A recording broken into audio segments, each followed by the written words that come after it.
সুপ্রিয় ছাত্রছাত্রীবৃন্দ, কোভিড-19 কারণে হাজেরা তজুল কলেজ আয়োজিত অনলাইন ক্লাসে আজকে পদার্থবিজ্ঞান প্রথম পত্র ক্লাসে তোমাদেরকে সুস্বাগতম। তোমরা কেমন আছো?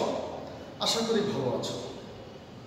আজকে আমরা যে বিষয়টির উপরে ক্লাস দেব সেটি হচ্ছে পদার্থবিজ্ঞান প্রথম পত্রের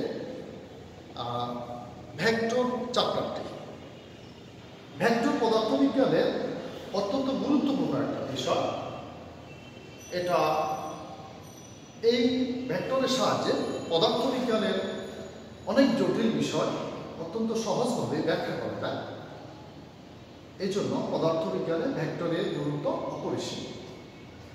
আজকে আমরা যে ভেক্টর চ্যাপ্টারটা উপরে ক্লাস নেব, এই ক্লাসটা কিন্তু প্রথম বর্ষের ছাত্রছাত্রীদের জন্য তো অবশ্যই, দ্বিতীয় বর্ষের ছাত্রছাত্রীদের জন্য এটা গুরুত্বপূর্ণ। প্রথম বর্ষের ছাত্রছাত্রীরা এই চ্যাপ্টারটিকে অত্যন্ত গুরুত্ব দিয়ে মনোযোগ দিয়ে তোমরা বোঝার চেষ্টা করবে। এই চ্যাপ্টারটা উপরে একটা প্রশ্ন অবশ্যই থাকে, এটা পরীক্ষার ফাইনাল পরীক্ষার জন্য অত্যন্ত গুরুত্বপূর্ণ। তো চলো আমরা শুরু করি আজকে আমাদের ভেক্টর চ্যাপ্টারটির উপরে আলোচনা আমরা শুরু করি। আজকে আমরা যেসব বিষয়ের উপর আলোচনা করব সেগুলো হচ্ছে রাশি কি, ভেক্টর রাশি কি, তারপর হচ্ছে ভেক্টর রাশির নির্দেশনা। এরপরে আমরা কতিপয় ভেক্টর সম্পর্কে আলোচনা করব, যেমন সমান ভেক্টর, সমরেখ ভেক্টর, আয়তাকার ভেক্টর, একক ভেক্টর, অবস্থান ভেক্টর ইত্যাদি। আমরা ভেক্টরের কিছু নির্দিষ্ট শ্রেণী আলোচনা করব। এরপরে আমরা ভেক্টরের যোগের বিষয়টি আলোচনা করব। ভেক্টরের যোগ কয়েকটি উপায় করা যায়, তার মধ্যে প্রধান দুটা উপায় হচ্ছে, প্রথমত একটা হচ্ছে ত্রিভুজ সূত্র, আর এরপর হচ্ছে তোমার সামান্তরিক সূত্র। তো আসলে আমরা প্রথমে আলোচনা করি রাশি। রাশি যাকে ইংরেজিতে বলা হয় কোয়ান্টিটি। পদার্থবিজ্ঞানে যা কিছুই মাপা যায় তাকে বলা হয় রাশি। দিকের বিবেচনায় রাশি হচ্ছে দু প্রকার। কিছু কিছু রাশির মান এবং দিক দুটাই আছে, এগুলোকে বলা হয় ভেক্টর রাশি। আর কিছু কিছু রাশি প্রকাশ করার জন্য শুধু মান দ্বারাই প্রকাশ করা যায়, দিকের প্রয়োজন হয় না, সেগুলো হচ্ছে স্কেলার রাশি। তাহলে আমরা জানলাম ভেক্টর রাশি মানে হচ্ছে যেসব রাশিকে প্রকাশ করার জন্য শুধু মানের দ্বারাই হয় না, মানের সাথে সাথে দিকও প্রয়োজন হয়। হ্যাঁ, যেমন আমরা বল, তারপরে ত্বরণ, বৈদ্যুতিক প্রাবল্য, চৌম্বক ক্ষেত্রের প্রাবল্য, এই সমস্ত রাশিগুলোকে ভেক্টর রাশির দৃষ্টান্ত হিসাবে আমরা পেশ করতে পারি। এরপরে আমরা দেখব ভেক্টরের নির্দেশনা বা প্রকাশ। ভেক্টর রাশি এটাকে প্রকাশ কিভাবে করা যায়? ভেক্টর রাশি অনেকভাবে প্রকাশ করা যায়। তো আমাদের আলোচনায় প্রধান দুটা প্রকাশ আমরা আলোচনা করব। এই দুটা প্রকাশের প্রথমটি হচ্ছে আক্ষরিক প্রকাশ। আক্ষরিক প্রকাশের ক্ষেত্রে কোনো একটা ইংরেজি বর্ণের কোনো বিশেষ একটা অক্ষর দ্বারা ভেক্টরকে প্রকাশ করা হয়।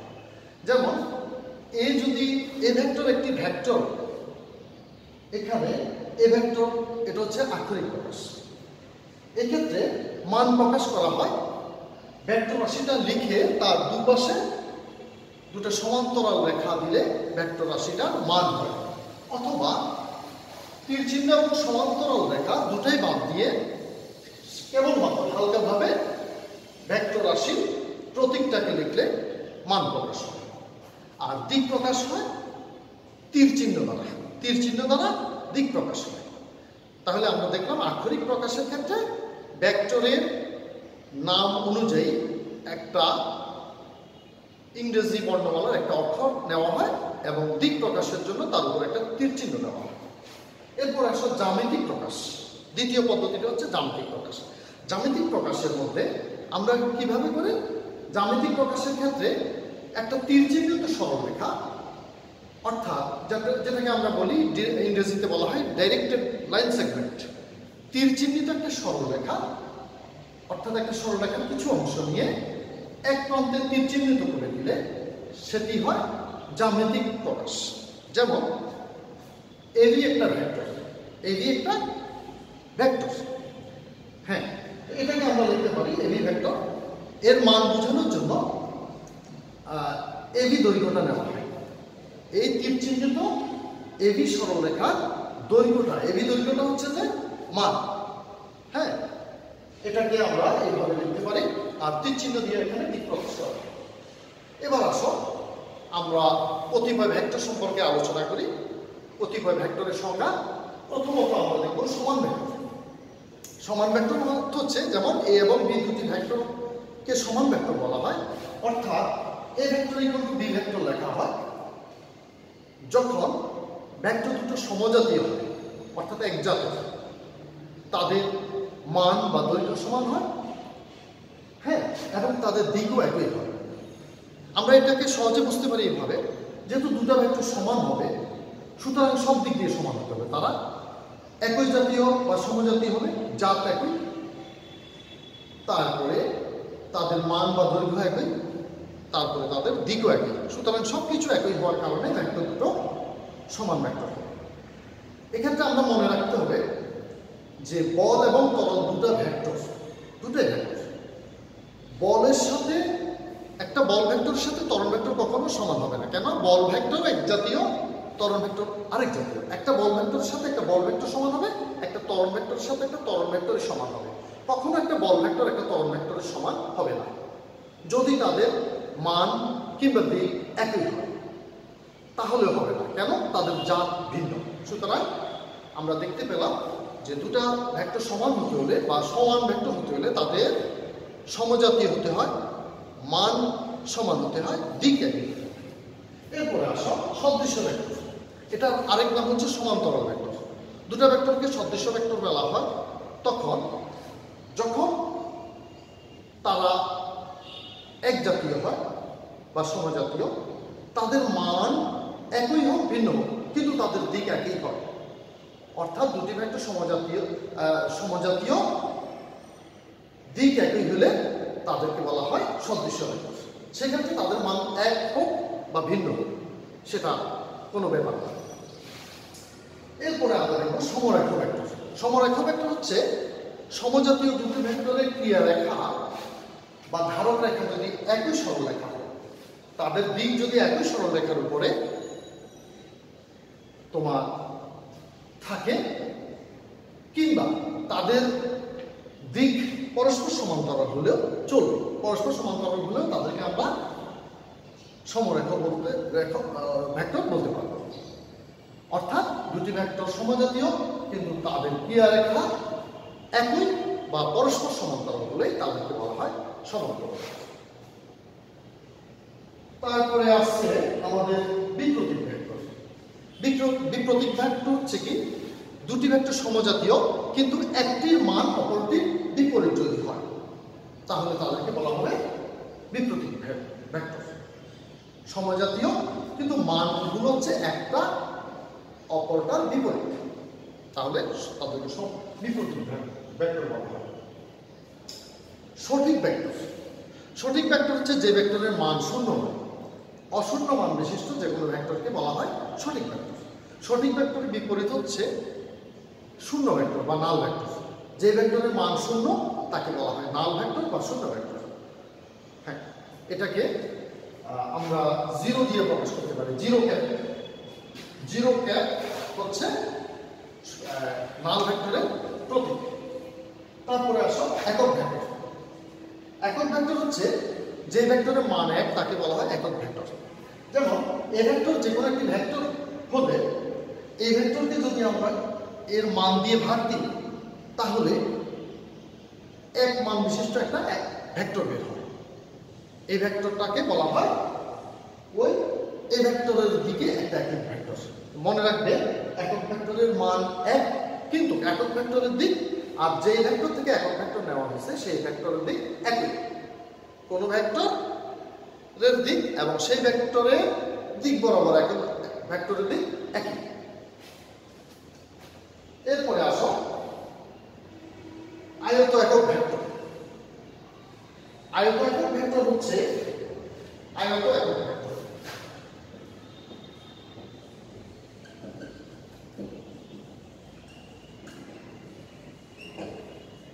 আয়ত একক ভেক্টর হচ্ছে, আয়ত কথার অর্থ কি? আয়ত কথার অর্থ হচ্ছে পরস্পর সাথে সমকোণ বা লম্ব।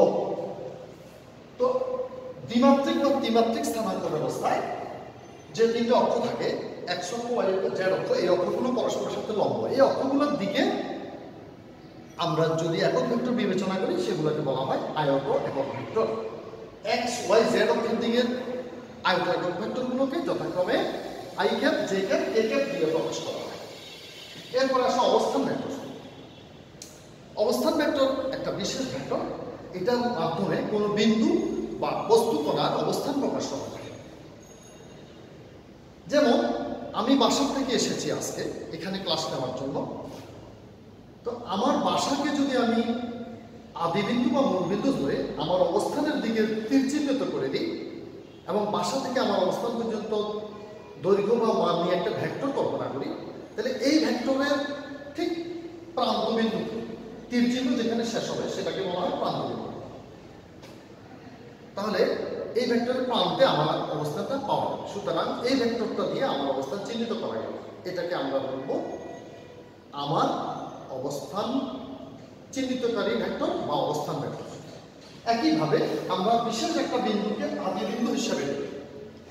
আদিবিন্দু মানে যে ভেক্টর থেকে জ্যামিতিক পদ্ধতিতে ভেক্টর আঁকার জন্য যে ভেক্টর থেকে, যে বিন্দু থেকে শুরু করা হয়, হ্যাঁ, সেটাকে বলা হয় আদিবিন্দু। আদিবিন্দু তো কোনো দ্বিমাত্রিক বা ত্রিমাত্রিক স্থানাঙ্ক ব্যবস্থা মূল বিন্দুকে আদিবিন্দু হিসেবে নিয়ে আমরা যদি কোনো বিন্দু পর্যন্ত যোগ করে সেই বিন্দুর দিকে তীর চিহ্নিত করে নিই, তাহলে আমরা একটা ভেক্টর পাই। এই ভেক্টরটা ঠিক প্রান্তবিন্দুতে, মানে তীর চিহ্ন যেখানে শেষ সেখানে আমরা ওই বিন্দুটার অবস্থান, হ্যাঁ, খুঁজে পাই। এই ভেক্টরটা দ্বারা আমরা ওই স্থানাঙ্ক ব্যবস্থা এর আদিবিন্দু সাপেক্ষে কোনো বিশেষ বিন্দুর অবস্থান চিহ্নিত করতে পারি। এই জন্য এটাকে বলা হয় অবস্থান ভেক্টর বা পজিশন ভেক্টর। এটার আরেকটা নাম আছে, সেটাকে বলা হয় ব্যাসার্ধ ভেক্টর বা ইংরেজিতে রেডিয়াস ভেক্টর। তাহলে আমরা কতিপয় প্রয়োজনীয় ভেক্টর সম্পর্কে আলোচনা করলাম, এদের সংজ্ঞা আমরা আলোচনা করলাম। এখন আমরা ভেক্টরের যোগ আলোচনা করব। আমরা এখন যেটা আলোচনা করব ভেক্টরের যোগ।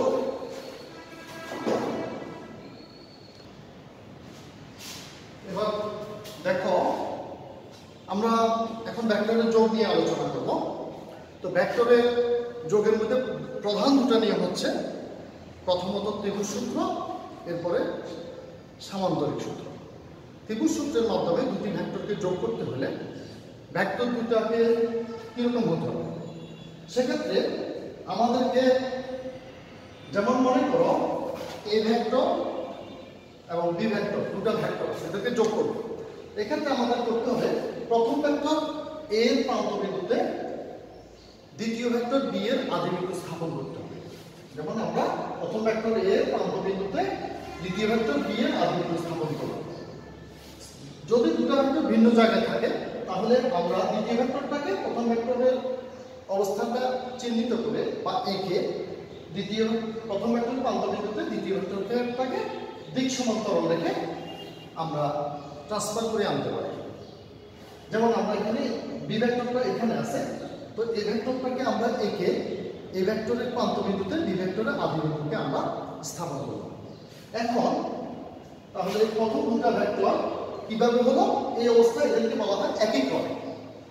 এই ভেক্টরের সাথে বি ভেক্টর যদি এরকম করে থাকে, হ্যাঁ, অর্থাৎ প্রথম ভেক্টরের প্রান্তবিন্দুতে দ্বিতীয় ভেক্টরের আদিবিন্দু থাকলে এটাকে বলা হয় একই ক্রমে থাকে। তো এই অবস্থায় আমরা কি করব, প্রথম ভেক্টরের আদিবিন্দু থেকে দ্বিতীয় ভেক্টর বি এর প্রান্তবিন্দু যোগ করে দেব। যোগ করে আমরা বিপরীত ক্রমে তীর চিহ্নিত করে একটা ভেক্টর পাবো। এটা হবে প্রথম এবং দ্বিতীয় ভেক্টরের যোগফল বা লব্ধি। চিত্রে আমরা এ এবং বি ভেক্টরকে যথাক্রমে পি কিউ আর ত্রিভুজের পি কিউ এবং কিউ আর বাহু দ্বারা একই ক্রমে প্রকাশ করলাম। তাহলে অবশিষ্ট বাহু পি আর যোগ করে নিলে পি থেকে আর এর দিকে বিপরীত ক্রমে যে ভেক্টর পাচ্ছি সেটা হবে এ এবং বি ভেক্টরের লব্ধি, অর্থাৎ এটা হবে এ প্লাস বি ভেক্টর। আমরা এটাকে সুবিধার জন্য ভিন্ন প্রতীক সি দিয়ে সি ভেক্টর দিয়ে প্রকাশ করব। তাহলে এখন আমরা ত্রিভুজ সূত্রের বিবৃতিটা আমরা বলি। ত্রিভুজ সূত্রের নিয়মটা কি? তাহলে যদি কোনো ত্রিভুজের দুটি সন্নিহিত বাহু দ্বারা একই ক্রমে দুটি ভেক্টরকে মান এবং দিকে প্রকাশ করা যায়, অর্থাৎ ত্রিভুজের দুটা সন্নিহিত বাহু দৈর্ঘ্য ভেক্টর দুটার মানকে বোঝাবে এবং তাদেরকে তীর চিহ্নিত করে যে দিক হবে সেই দিক ওই ভেক্টর দুটার দিক বোঝাবে। তাহলে যদি কোনো ত্রিভুজের দুটি সন্নিহিত বাহু দ্বারা দুটি ভেক্টরকে মান এবং দিকে প্রকাশ করা যায়, তাহলে ওই ত্রিভুজের তৃতীয় বাহুটি বিপরীত ক্রমে উক্ত দুটি ভেক্টরের লব্ধিকে প্রকাশ করবে। এটাই হচ্ছে ত্রিভুজ সূত্রের নিয়মটা। আমরা ছবিতে দেখাচ্ছি এ এবং বি ভেক্টর একই ক্রমে আছে পি কিউ আর ত্রিভুজের দুটো বাহু দ্বারা, এবং তৃতীয় বাহু পি আর বিপরীত ক্রমে এ এবং বি এর লব্ধিকে প্রকাশ করতেছে। A plus B vector, A vector plus B vector, যেটাকে আমরা সি ভেক্টর বললাম। এবার আসো আমরা সামান্তরিক সূত্রের মধ্যে আসি। তো ভেক্টর যোগের সামান্তরিক সূত্রের জন্য দুটো ভেক্টরের আদি বিন্দু একই জায়গায় থাকতে হবে। যেমন পি এবং কিউ দুটো vector, P vector Q vector, এই দুটো ভেক্টরকে আমরা যোগ করব, তাদের আদি বিন্দু এক জায়গায় থাকতে হবে। ও চিত্রে ও। আমরা সামান্তরিক সূত্রের বিবৃতিটা আগে বলে রাখি।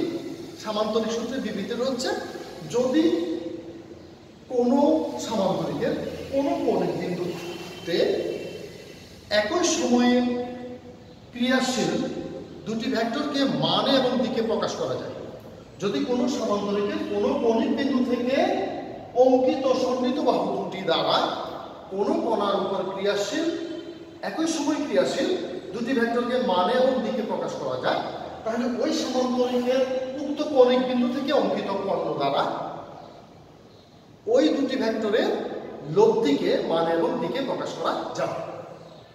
চিত্রে ওএসিবি একটা সামান্তরিক, এই সমান্তরিকে কৌণিক বিন্দু ও তে দুটি ভেক্টর পি এবং কিউ একই সময় ক্রিয়ারত আছে আমরা কল্পনা করলাম। তাহলে পি ভেক্টর এবং কিউ ভেক্টরের লব্ধি হবে ওএসিবি সামান্তরিকের কর্ণ ও সি ভেক্টর। এটাকে আমরা আর দিয়ে লিখলাম, এ আর, যেটা হচ্ছে আমাদের লব্ধি। আচ্ছা, তাহলে এই হচ্ছে সামান্তরিক সূত্রের বিবৃতি। এখন আসো আমরা লব্ধির মান এবং দিক কিভাবে বের করব। লব্ধির মান বের করার জন্য আমাদেরকে একটু জ্যামিতি প্রয়োগ করতে হবে। একটু জ্যামিতি প্রয়োগ করলে আমরা এখানে এটা পারবো। ধরা যাক আমাদের পি এবং কিউ ভেক্টর, এদের মধ্যবর্তী কোণ হচ্ছে আলফা,